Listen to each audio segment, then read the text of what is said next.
Welcome to Story Recap. Today, I'm going to explain the plot of the film called Fight Club, counting down to ground zero before he asks if the narrator has anything to say. The narrator mumbles through the gun before it's removed and says more clearly that he can't think of anything. As Tyler looks out of the high-rise window to the dark city below them, the narrator recalls just how he met Tyler before stopping himself and bringing us to the beginning of the story. The narrator tells us he hasn't slept for 6 months. His job as a traveling product recall specialist for a car company doesn't help his insomnia since he must travel often, experiencing bouts of jet lag in addition to the everyday stress of his position, admiring the tiny life of single-serving soap and shampoo at every location. If he can't sleep, he surfs the channels or browses through Fernie, a parody of IKEA, catalogs purchasing the next piece of decor to add to his apartment. He's a self-proclaimed slave of consumerism.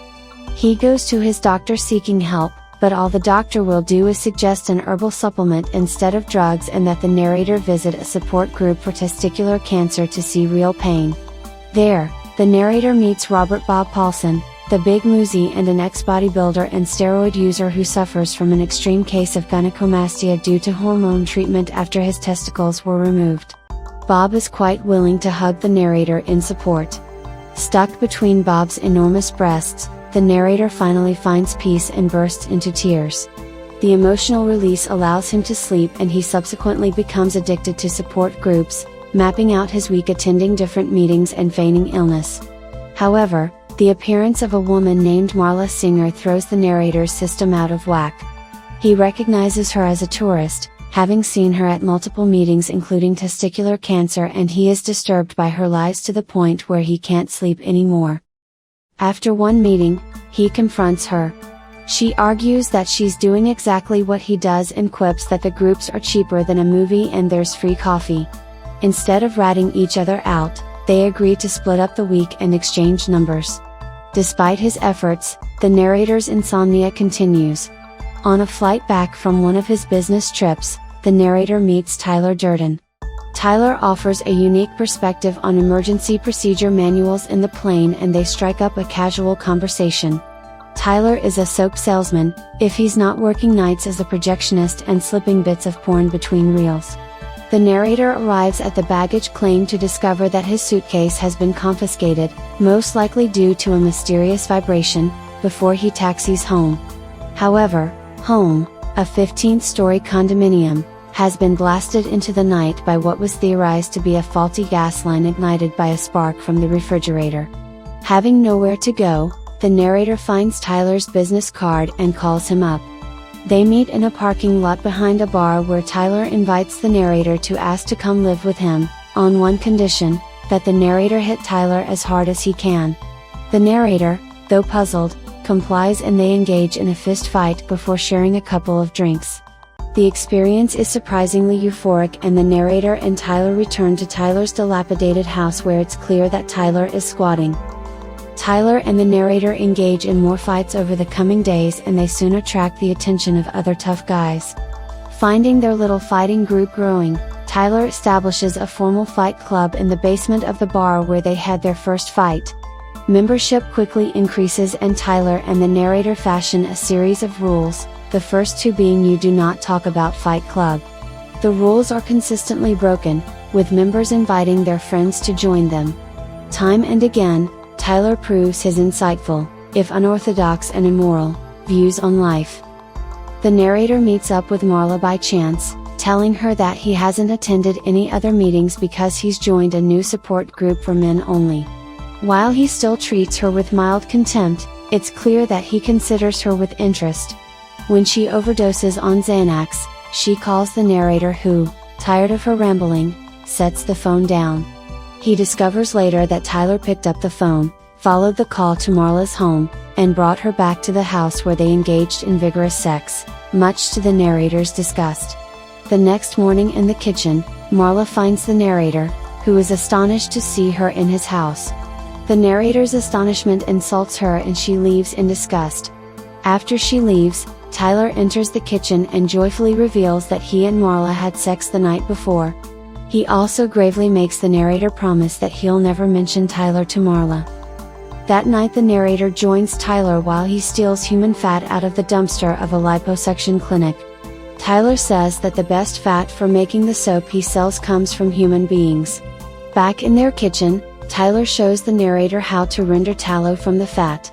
After explaining a bit about the history of soap making, Tyler plants a wet kiss on the back of the narrator's hand and dumps pure lye on the spot, causing a horrific chemical burn. Tyler refuses to let the narrator wash the lye off his hand, saying that water will worsen the burn, and tells the narrator that the burn is a rite of passage. Tyler has burned his own hand in an identical way. Tyler also forces the narrator to accept allegiance to him and then neutralizes the burn with vinegar. Later, when they meet with a cosmetic salesperson at a department store, the narrator remarks that Tyler's soap sells for a very high price. He allows Lou, the owner of the bar where their fight club is held, to beat him up before coughing blood all over him and demanding to stay in the basement. Horrified, Lou agrees. Tyler gives the club members a homework assignment: they will all pick a fight with a complete stranger and lose. The narrator says it's a much harder task than anyone would think. Bob accosts people in a downtown plaza, another member antagonizes a priest. After a period of days, receiving flack at work, the narrator finally confronts his boss with knowledge about substandard practice and negotiates to work from home with increased pay to keep his mouth shut. When his boss objects and calls security, the narrator beats himself up severely so that, by the time security arrives, they are led to believe that the narrator's boss assaulted his employee. Tyler eventually assigns homework to his recruits and preaches to them about the detriments of consumerism and relying on society and authority figures. He proposes to revert back to the time where a man's worth depended on the sweat on his back and where he only used what he needed. This philosophy evolves into what Tyler calls Project Mayhem, and the fighting in basements turns into mischievous acts of vandalism and destruction. Their actions do not go unnoticed, but Tyler manages to show the lead investigator that the very people he's hunting are those that they depend on: waiters, bus drivers, sewer engineers, and more. They threaten the police chief with castration and the investigation is called off. The dilapidated house where Tyler and the narrator live turns into Mayhem Central, where each new recruit is put through a rigorous period of initiation and training and where the latest plans are hatched. While Project Mayhem grows, the narrator begins to feel more and more distant from Tyler and jealousy sets in, making him go so far as to beat up and disfigure one recruit because he wanted to destroy something beautiful. As they walk away from this fight club meeting, Tyler drives the narrator and two members in a large Lincoln Town car. In the rain, Tyler taunts the narrator, suggestion that he hasn't even begun to live his life to his fullest potential. When he allows the car to drift into oncoming traffic, Tyler scolds the narrator for being weak and pathetic. Tyler then admits that he destroyed the narrator's apartment. The narrator finally gives in. Tyler lets the car drift and they slam head-on into another vehicle. They emerge from the wreck with Tyler exclaiming that the narrator has a new life based on his living through a near-death experience. When Tyler disappears for a while, the narrator is left at home with an ever-increasing band of Mayhem members who watch television and laugh at their publicized acts of vandalism. When the narrator demands to know more about their mischief, Bob tells him the first rule of Project Mayhem is you do not ask questions. Later Bob is killed during a botched sabotage operation and the narrator seeks to disband the group before things get out of control. He tries to find Tyler and discovers a list of phone numbers he recently used. The narrator trails the list all over the country, discovering that fight clubs have sprouted everywhere. At one particular bar, the bartender addresses the narrator as Sir, which prompts the narrator to ask if he knows him.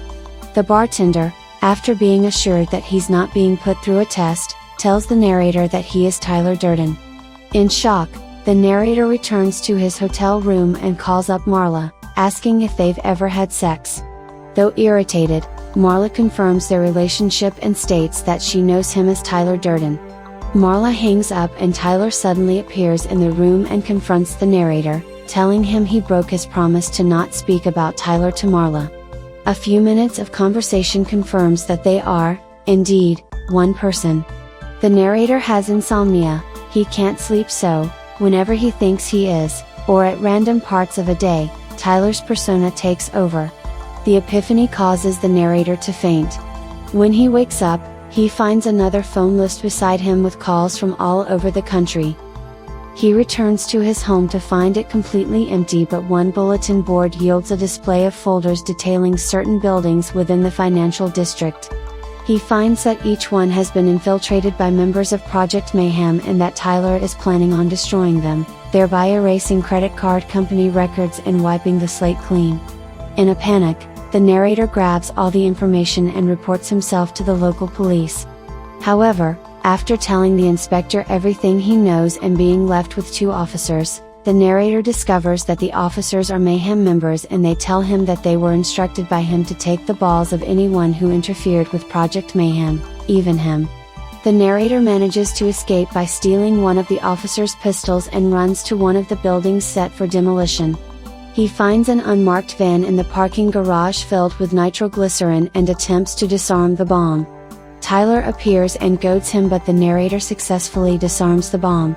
He and Tyler engage in a fierce fight which appears oddly on the surveillance cameras since the narrator is only fighting himself.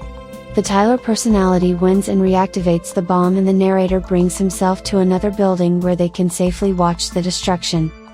Back at the opening scene, the narrator, with the gun in his mouth, mumbles again and tells Tyler, "I still can't think of anything." The narrator begs that Tyler abandon the project, but Tyler is adamant. He professes that what he's doing is saving mankind from the oppression of consumerism and unnecessary luxuries, and that there won't even have to be any casualties.